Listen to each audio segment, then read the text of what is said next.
Hi sewing friends, welcome to my channel. This is my superpower and my name is Elisa. Today's video is going to be another one for the Friday Sew series. This is a wonderful hashtag that was created by Jen from the channel Today in Jen's Sewing Room. You're supposed to share your makes, your plans, and a little bit about what's going on in your life. I think this is my fourth video for this series, so go ahead and have a look at my previous ones. In today's video, I'm going to share with you what I've made, what was my latest make. This is a bunting or buntings. I don't know if I'm saying that correctly, but you see what it is.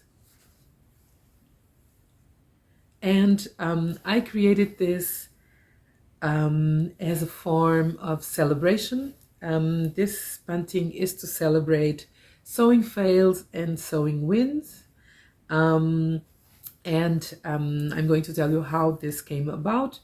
I am part of the Twig and Tail Storyteller group for this year, and on the group we were asked if we would like to help spread the word. They were going to launch an ebook called Celebration, with simple projects around celebrating parties or anniversaries, milestones, and just celebrating in general. There were a couple of projects in there. The first thing that came to my mind when I heard celebration was birthday, children's birthday to be more exact. And because both of my children already had their birthdays, and we had already celebrated, at first I thought, okay, I won't be participating on this group activity. But then I was thinking, why not? Why can I celebrate? I have a hard time celebrating my own milestones. And because this is a sewing related group, the Twig and Tail Storytellers group, I decided that I was going to celebrate myself and my sewing in particular, and that I was going to celebrate my sewing wins, but also my sewing fails, because they are not all bad. In every fail is some kind of teaching, some kind of progress, some kind of positive thing to learn. So I decided to make this bunting with fabric scraps that I've had for quite some time and that are very special to me. And I'm going to tell you something about each one of them. I have 10 flags, 10 different projects. If I find photos of me wearing the garment that I've made out of this fabric, these fabrics, I will add them to the video. But let me start by telling you what they are. I'm going to start on this side. And this here is, I think this is cotton lawn.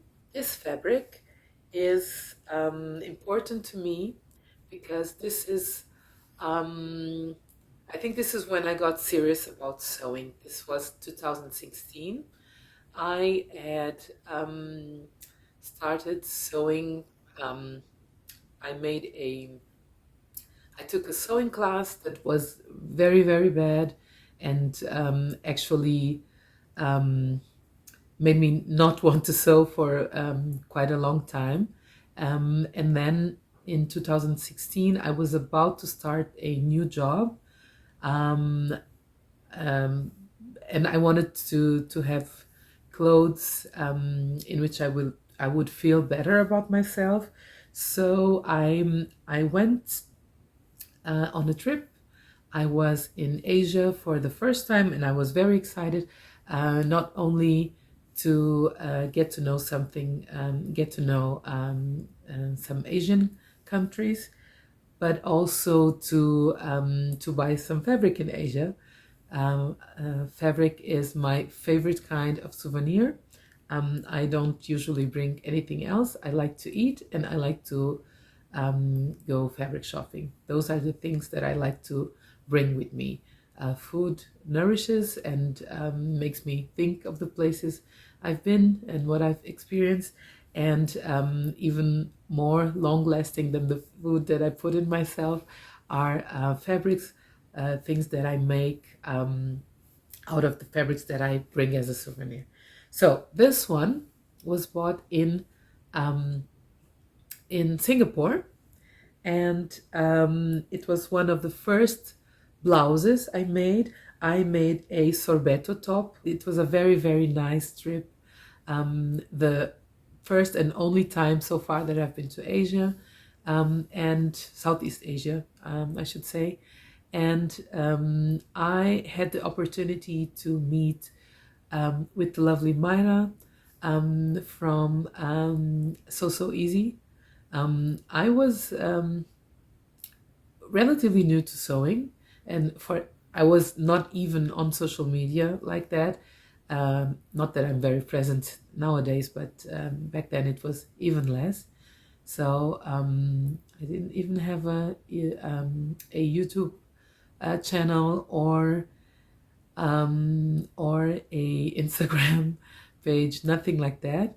I had just decided that I wanted to be serious about sewing, and I had enough of going shopping and being frustrated and not finding things that fit my body.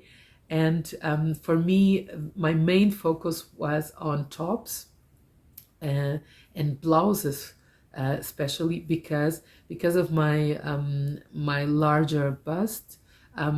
Usually, when I would buy something with buttons, to find something that would fit comfortably across my chest, it would be very wonky, very very loose at the shoulders, because I would have to get a very very much bigger size because the fitting was just not good. So either that, or I would have something that was more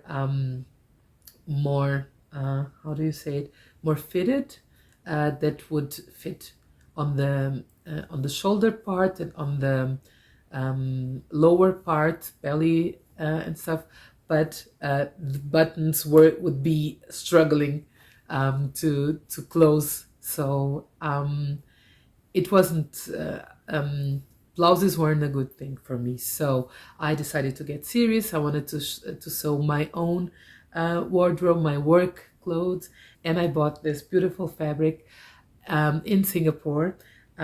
Myra took me shopping. I reached out to her, and she was kind enough to go with me to show me some fabric shops. And I this is one of the fabrics I bought. So this is from 2016, and I made a sorbetto top out of it. So one of the first, I think the first blouse that I made, or top that I made for myself. And this, I would say, was a win. The second one on my bunting is this fabric. This would also become a sorbetto top. I was obsessed at the time. I found a pattern and it fit and it looked good, so I wanted to make one top for every day of the week. And this is kind of a fail, because I bought this fabric here in Germany on a twice a year.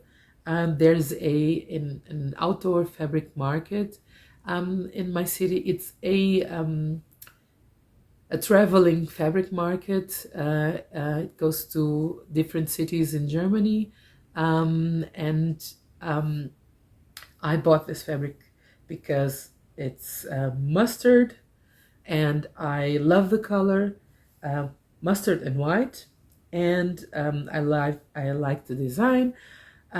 What I didn't know at the time, this was really one of the first fabrics that I bought, and I had no idea. This is absolutely see-through.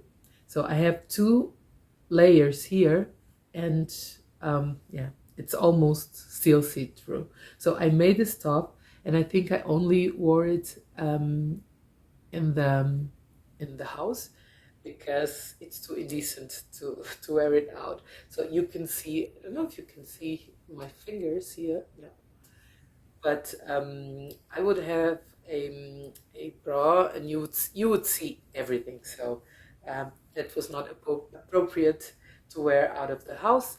Um, it's kind of a fail, but not really, because this taught me to pay attention, and that if I wanted to make a top out of this fabric, I would need to make some lining.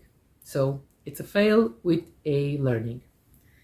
Next is this fabric. This is lightweight denim with flowers embroidered. This must have been 2000, maybe 18, I think. I was seeing garments out of this. I didn't see any fabric. Everybody was wearing dresses and blouses with this fabric, and I didn't want to spend the money on it because it was about 35-40 euros, and that was too much for me, especially because I could see the quality wasn't nothing out of this world, and really simple designs. So I kept saying that's my usual phrase when I go shopping once a year, and go out of the shop without buying anything. I can do that. So that's what I always say. That's what I said. So no, I'm not going to pay 40 euros. This is something, this is too easy. I could do it. But then I went to visit a friend in Frankfurt. We went to a fabric shop, and I found this fabric. And because it was the end of the summer, it was on sale. On top of it, it was on sale. So I bought this fabric, and I made myself a dress. I think I didn't have a pattern for that dress. I had a ready-to-wear um, um, top with the neckline was elasticated, so something that you could wear like this or pull down to your shoulders. So I kind of took that and draw around it, made it a bit wider, and made myself a something like a A-line dress.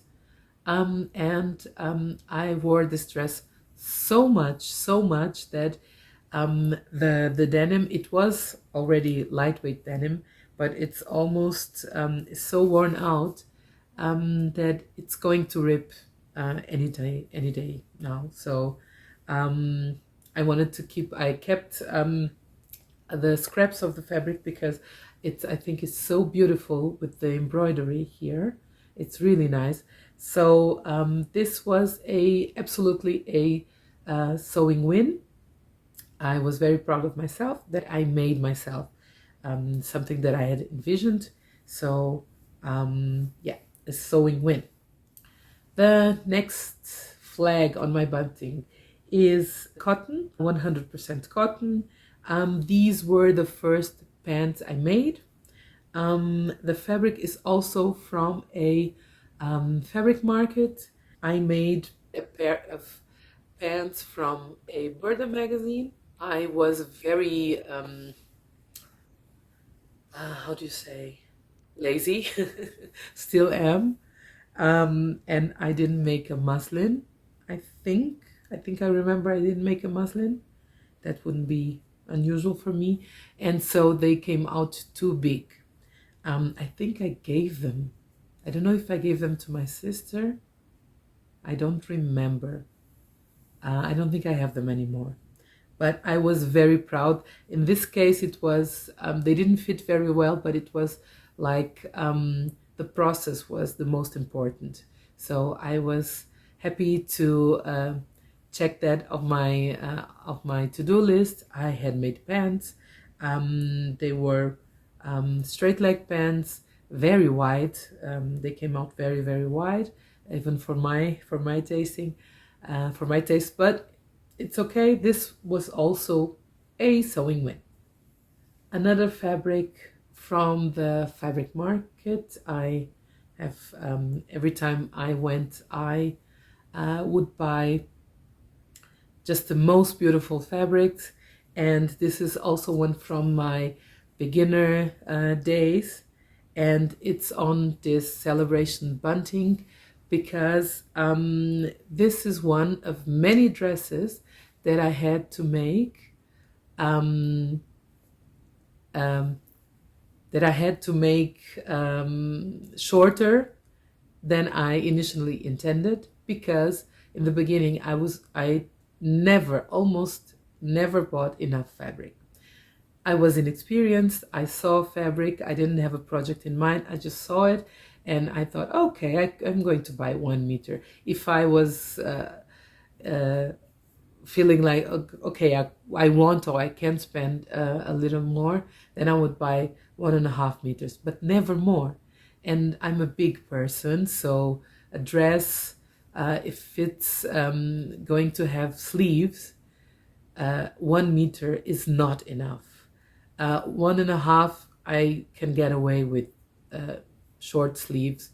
In some cases, 3/4 sleeves, but most of the dresses that I made in my beginning days are sleeveless or short sleeved, and that was it was not the first option, but it was what I could get away with, because always had, I never had enough fabric.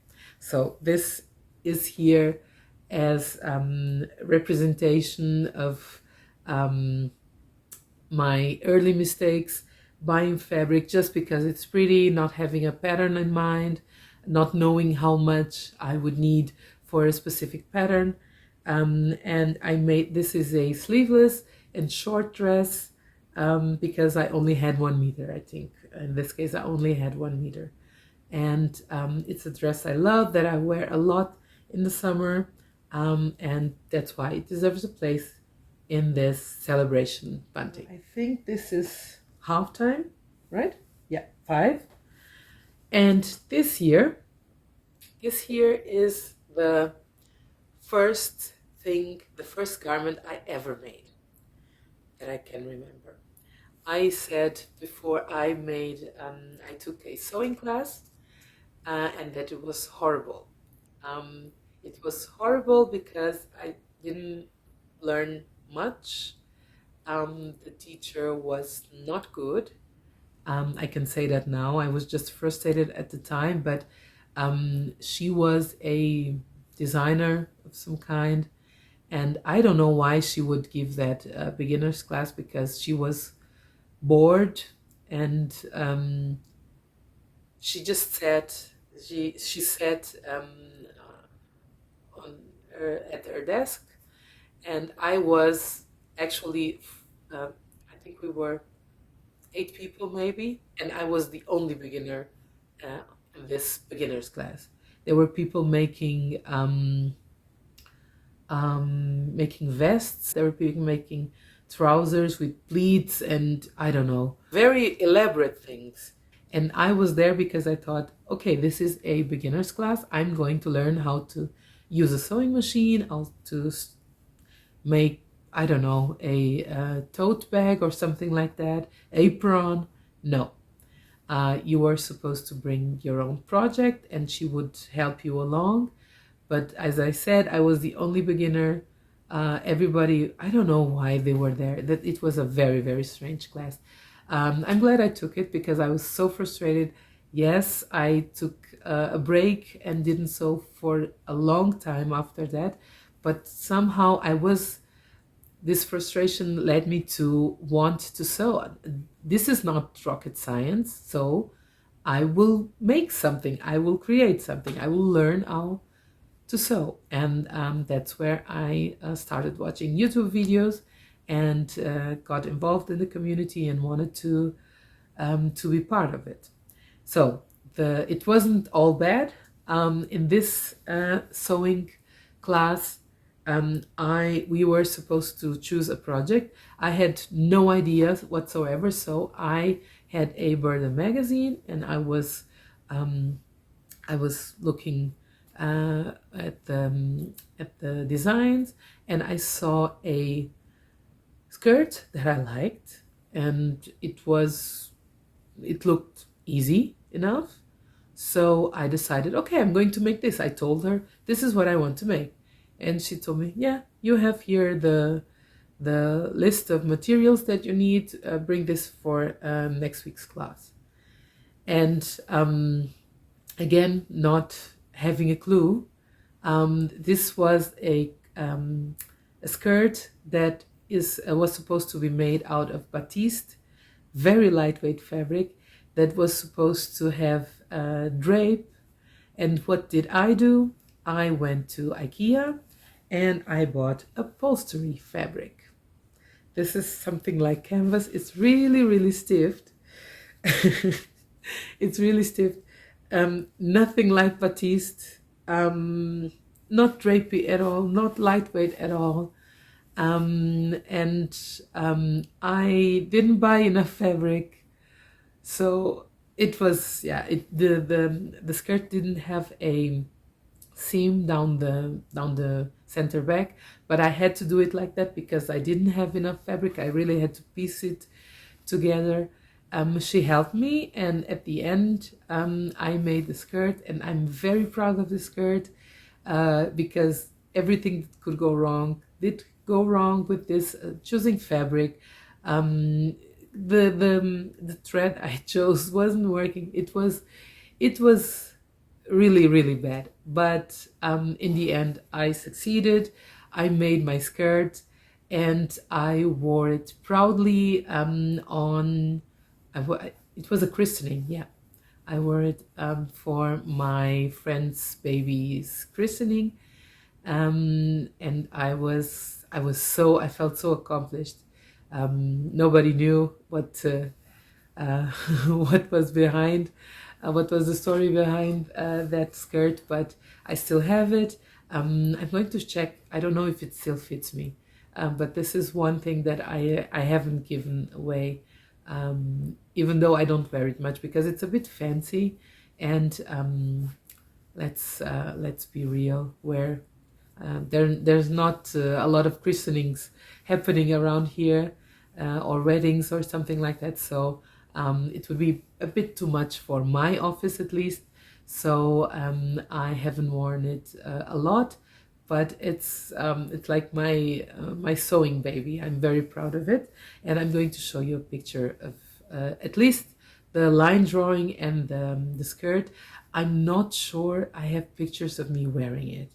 I'm not very good at that. I don't take a lot of pictures. And this is a fail that is a win, and that's why it deserves a place in my celebration bunting. Next, we have a fabric that is very flowy. As you can see, this is crêpe de chine, and this is fabric that I bought. This is a souvenir from Italy. I bought this in Florence. I bought it knowing that I wanted to make a dress, but not knowing which dress. And it took me a while to decide. I made a Christine Haynes wrap dress. I really love this dress. Depending on my weight, if I'm a bit heavier and heavier on top, I have to wear a cami, a top underneath, to not show too much cleavage. And when my weight is a bit lower, a bit down, I can get away with just wrapping it without wearing anything underneath. This is one of my proudest makes, and yeah, that's why it's here. The next one is this, I don't know exactly what the fabric is, and I can tell you also what the design is. When I first looked at it, I thought it's like snake skin, but I'm not sure. It's very abstract. It has the color. I really like the colors. It has dark blue, turquoise, and yellow. And I made this was the first Love Notions dress that I made, the first Love Notions pattern that I made. I didn't know about this company. I just saw the dress somewhere on social media and had a look, and I think they were having a sale on that week. I'm not really sure. I know that I saw it and I bought it right away. And out of this fabric, I made the first of, I think, 4 sonata dresses that I have so far. And I really, it was my first Love Notions pattern. And I've made many more since then. I really like the company. I like that I like their designs, their style, and I also like that they have their patterns come with full bust pieces, so I don't have to make that adjustment anymore. Makes it easier, and they fit me really well. So I've made several of Love Notions patterns since then, but this was the first, and it's a win. The next one is this very lightweight, very drapey, I think viscose, and this is a souvenir. I went to Morocco. This was bought in the market in Essaouira. It was a beautiful trip, and I always have this fabric to remind me of that time. I made a pajama out of this fabric, the Pine Cove pajama set from Itch to Stitch, and it's a very lightweight, cool to the touch fabric. It's perfect for summer, and it's also a sewing win for 2 reasons: because I made a beautiful project out of it, and also because it reminds me of my trip to Morocco. The last one on my celebration bunting is this lightweight cotton lawn. It's it's a bit see-through, but because it has so much black in it, and dark blue and dark green, I can get away with it without wearing a cami or a top underneath. I made a blouse out of this, a Eve blouse. Not sure if I have pictures of me wearing it. If I do, I'll post them here. This was kind of a fail because I liked the pattern, but I didn't realize I wasn't paying attention. And in the beginning, I didn't know that grain was a thing and it was important. So I bought the fabric, and this is how I made my blouse. But the pattern, this is the width of the pattern. So it was supposed to be the waves, the lines are supposed to be horizontal. And after buying it, I realized, okay, this. Do you know that notion that people that are bigger shouldn't wear horizontal stripes?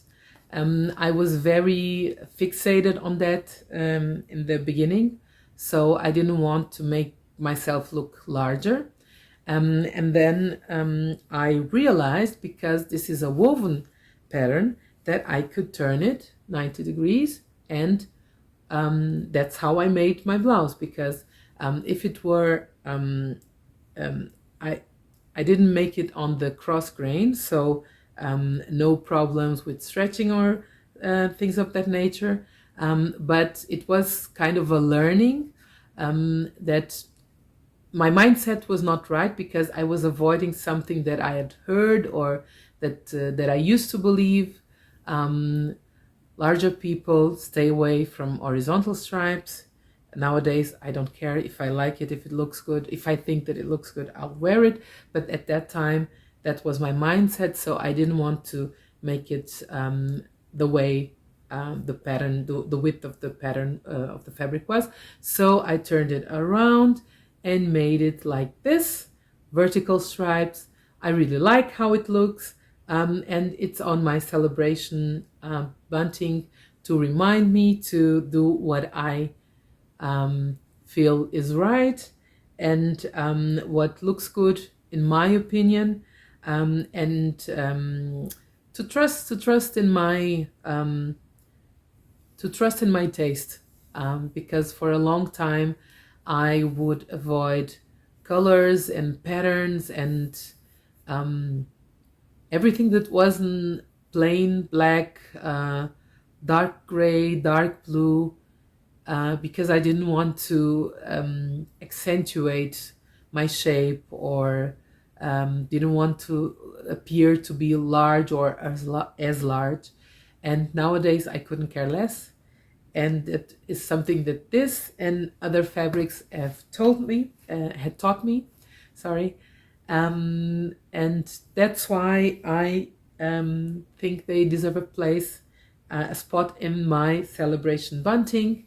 As I said, this I made this to celebrate sewing wins and sewing fails that aren't as negative as it sounds. A fail. In every mistake I made, there was learning also involved. And that's why my plan is to hang this over my sewing machines on my sewing space. And possibly, I think this is big enough, but if it's not, I'm going to make a second one, make a second row, because I think we should all celebrate our accomplishments more. We should celebrate ourselves more. And this is a note to self, because I really have a hard time doing it. So to keep myself accountable, not to just preach and don't follow my own advice, I made this. I'm very thankful to Twig and Tail that I had the opportunity to test this pattern, this ebook in advance. This video is not sponsored. I was given the pattern for free in exchange for my opinion. And this is my honest opinion. I really liked the ebook, and this pattern in particular that I made. It's something very simple, but I wouldn't, without this ebook, I wouldn't come up with the idea to do this. I have to see it somewhere. I have to have a prompt to do something. And yeah, I'm very glad I made it.